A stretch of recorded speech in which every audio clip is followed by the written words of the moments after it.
ఆంధ్రప్రదేశ్, తెలంగాణలో బయటి రాష్ట్రం నుంచి మార్వాడి రావడంతో రాబోయే కాలంలో పని సంక్షోభం తప్పదని నిపుణులు హెచ్చరిస్తున్నారు.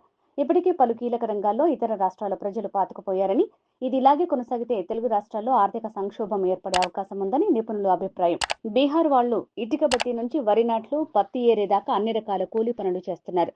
ఒరిస్సా వాళ్లు అన్ని రకాల కార్మికులుగా, వంటకాల తయారీదారులుగా చేస్తున్నారు. రాజస్థాన్ వాళ్లు టీ స్టాల్ మరియు హోటల్, శానిటరీ షాపుల నిర్వహణ చేస్తున్నారు. రెండు తెలుగు రాష్ట్రాల్లో షాపులు వీళ్లవే. ఉత్తరప్రదేశ్ వాళ్లు టైల్స్ వేసే పని నుంచి పెయింటింగ్, అన్ని రకాల ఇంటి లోపలి అలంకరణలు చేస్తున్నారు. కేరళ వాళ్లు ఇంగ్లీష్ బోధించే టీచర్లుగా పనిచేస్తున్నారు. కర్ణాటక వాళ్లు భవన నిర్మాణ కూలీలుగా పనిచేస్తున్నారు.